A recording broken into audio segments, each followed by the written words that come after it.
6:47, time for the morning rush. Newly released video shows the encounters between Albuquerque police and the man accused of hitting and killing a UNM hospital nurse. Now, police say the 28-year-old Alec Montoya, a pediatric nurse at UNM hospital, was hit and killed by a speeding driver. The suspected driver, 42-year-old Brian Boyce, is facing charges for leaving the scene of an accident after police say that he left the hospital while being treated for injuries.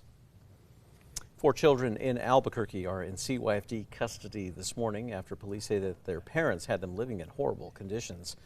Last month, police responded to reports of a young child running around in only a shirt and a diaper.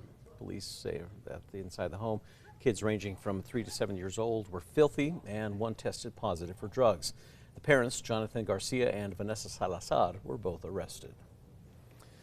A local bookstore is facing legal action from the city of Albuquerque for allowing a homeless camp on its property. Last week, the city filed a complaint against KRQE Used Books and More, saying that their owner had allowed the camps on his property for the past 3 years. If the courts side with the city, they would be allowed to go in and clear out the homeless. Ryan. And still a little bit too early to tell exactly how much rain and snow we'll see with this upcoming storm system, because models have been pushing that storm system to the north. So most of the snowfall will be in the far northern Sangre de Cristo Mountains, the high mountain peaks into the San Juan Mountains as of this point. Either way, it does appear that'll be a little bit stormier, a little bit cooler as we head into the later weekend to early next week. An investigation is underway this morning. This comes after a shooting left one person injured. Investigators say that the shooting happened early yesterday evening at 5th and Central in downtown Albuquerque. Police say that the victim is stable and one person was detained.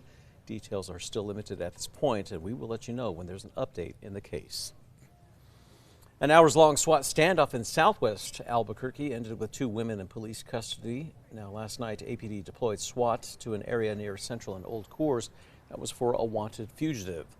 Now, investigators say that one woman, Sabrina Ireland, had warrants for child abuse and being a felon in possession of a firearm.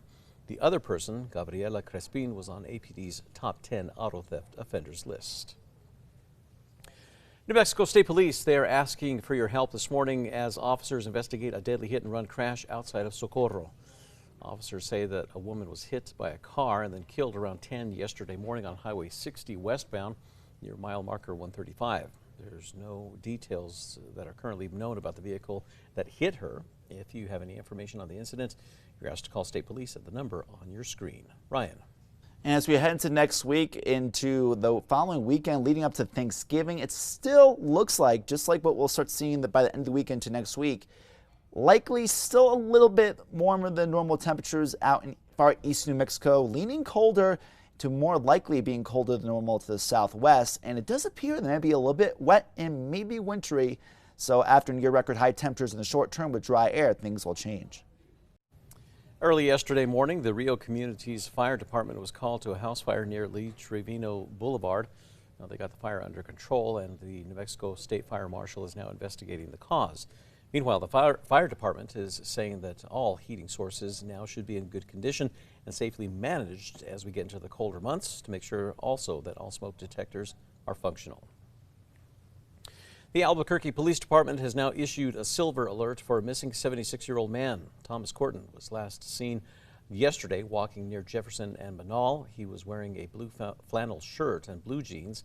He's 5'11" with blue eyes and gray hair. Now, police say that he does have Alzheimer's, so if you see him, you're asked to call the missing persons unit by dialing 242 COPS. The Veterans Memorial Monument in Moriarty will be receiving some much-needed updates. Chad Hamilton, a Moriarty father whose son died while serving in the Army, is leading the effort to update the monument's current condition. And after years of waiting, his son, along with 68 others, will soon have their names added onto it. The first additions are expected to be placed on the monument in a couple of months. Ryan. Taking a look right now at traffic. It is starting to pick up a little bit out there, but really no major incidents. Otherwise, we do have some light to moderate slowdowns starting to really build up around the Big I. We can see that right now. Some more updates to come later on. Apple unveils its newest invention, that is a special pocket for your iPhone. The tech company is now teaming up with fashion designer Izzy Miyake to release the iPhone Pocket.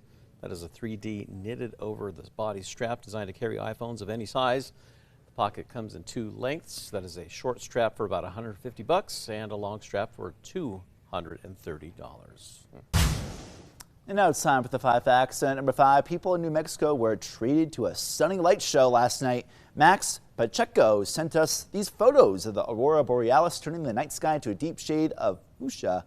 The northern lights were visible from several states throughout the United States. The northern lights were even visible in the Albuquerque metro. This is from Kateri West, where you can see the lights over the Sandia Mountains.